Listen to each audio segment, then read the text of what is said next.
பிரம்மதேவன் தமது புத்திரர்களான சனகர், சனந்தனர் முதலான முனிவர்களுக்கு படைப்பு தொழிலை மேற்கொள்ளும்படி சொன்னார்.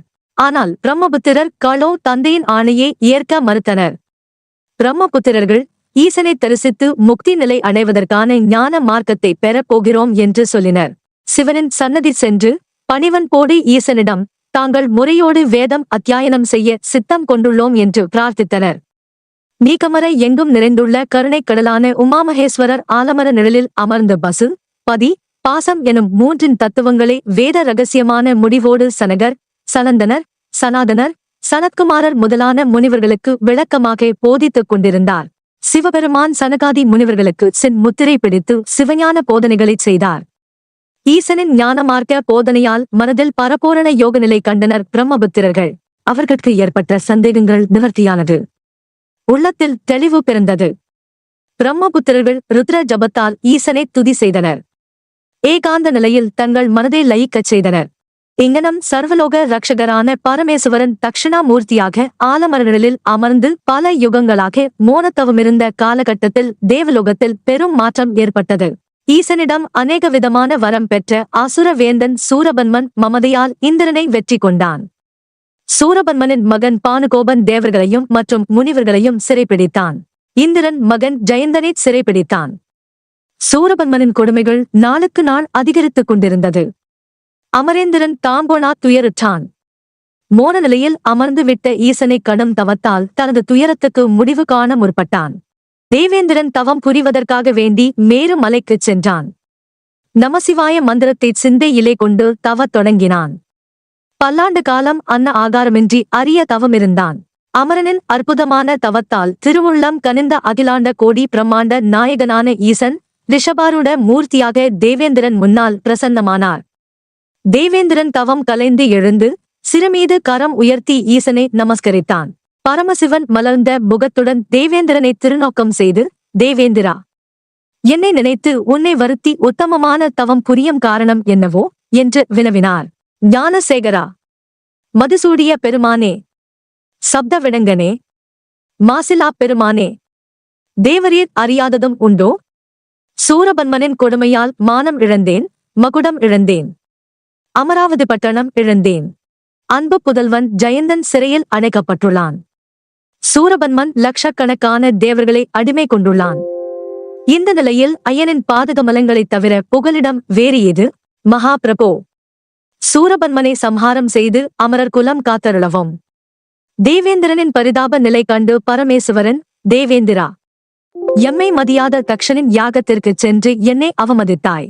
தக்ஷனுக்குத் துணை போனாய். அந்த பாபம்தான் உங்களை இப்படி பற்றிக் கொண்டது என்றார். இந்திரன் ஈசனை பிழை பொறுத்தருள பிரார்த்தித்தான்.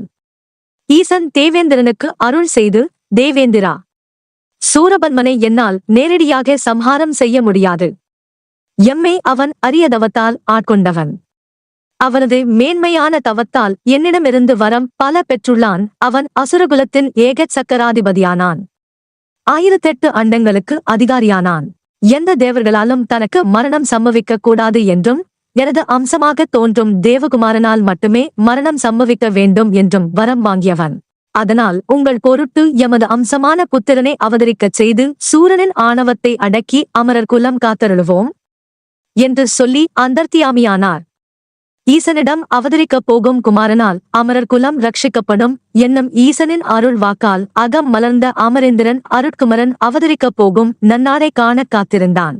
அதே சமயத்தில் தேவேந்திரன் உள்ளத்தில் ஓர் சலனம். ஈசன் குருஸ்தானத்தில் அமர்ந்து யோக நிலையை மேற்கொண்டுள்ளார். ஈசுவரியோ மேரு மலையில் தவமிருக்கிறாள். இந்த நிலையில் இவர்கட்கு குமரன் தோன்ற மார்க்கம் ஏது? இவர்கள் இருவரும் ஒன்று சேருவது எப்போது? இப்படிப்பட்ட எண்ணங்களால் பெரும் சஞ்சலம் அடைந்த அமரேந்திரன் மனதை தேற்றிக் கொண்டு தனது இருப்பிடம் சென்றான். தேவேந்திரன் தனது குலகுருவான பிரகஸ்பதி மற்றும் தேவர்கள் புடை சூழ பிரம்ம தேவன் எழுந்தருளியிருக்கும் மனோவதி பட்டணம் சென்றான். அங்கே அன்னவாகனத்தில் நான்முகனும் வெள்ளை தாமரை பூவினில் நாமகளும் எழுந்தருளியிருந்தனர். தேவாதி தேவர்கள் நான்முகனை சுந்தர சுலோகங்களால் பாடி போற்றி பணிந்தனர். கலைமகள் நாதனே, சிருஷ்டிகர்த்தாவே, உலகை ரட்சிக்கும் சதுர்முகதேவா, சூரபன்மனை சம்ஹாரம் செய்ய ஈசனிடம் அருட்குமரன் ஒருவன் அவதரிப்பான் என்று அருள் செய்தார்.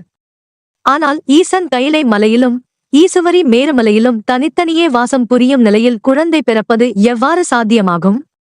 இதற்கு உகந்த உபாயம் ஐயன்தான் கூற வேண்டும். இந்திரனின் மொழி கேட்டு நான்முகன், அமரேந்திரா, உனக்கு ஏற்பட்ட சந்தேகம் நியாயமானதுதான். இருப்பினும் இதற்கு தகுந்த மார்க்கம் காண்பதற்கு ஸ்ரீவிஷ்ணு பகவானிடம் செல்வோம் என்றார். நான்முகன் இந்திரன் முதலிய தேவர்கள் முனிவர்களை அழைத்துக் கொண்டு வைகுண்டம் எனும் ஸ்ரீயப்பதி வந்தார். அங்கே ஹரி பகவானான ஸ்ரீவிஷ்ணு ஸ்ரீ வைஷ்ணவ பரமபாகவதால் சூழ்ந்து நின்று துதி பாடிக் கொண்டிருக்க அனந்தன் மீது பள்ளி கொண்டிருந்தார். ஸ்ரீதேவி பூதேவி பரந்தாமனின் கொண்டிருந்தனர். திருப்பாதகமலங்களை வருடிக் தேவேந்திரன் திருமாலைச் சேவித்து சூரபன்மனின் அக்கிரமங்களைச் சொல்லி வருந்தினான். சூரனை வெல்வதற்கு ஈசன் சொன்ன சமாதானத்தையும் எடுத்து எம்பினான். இந்திராதி தேவர்களின் குறை கேட்டு கோவிந்தன் கமலமுகம் மலர, அமரர்களே, அசுரனுக்காக அஞ்ச வேண்டாம். தமக்கு பிறக்கப் போகும் அருட்குமரனால் அமரர் குலம் காக்கப்படும் என்று ஈசன் அருளிச் செய்துள்ளதால் நாம் உறுதியுடன் பயமின்றி இருப்போம். எதற்கும் ஈசன் ஞானயோகத்தை விடுத்து மோக இன்பத்தில் மூழ்கச் செய்ய உகந்த வழி காண்போம். மன்மதன் முயற்சியால் ஈசன் மீது மலரம்பு எய்து பார்வதி தேவியார் மீது மையல் கொள்ளச் செய்யலாம். திருமாலின் இந்த அற்புதமான ஆலோசனையை அனைத்து தேவர்களும் முனிவர்களும் உளமாற ஏற்று உள்ளம் மகிழ்ந்தனர். அனைவரும் அனந்தன் சேவடி போற்றி அடுத்து நடக்க வேண்டிய ஏற்பாட்டிற்கு வழி செய்ய புறப்பட்டனர்.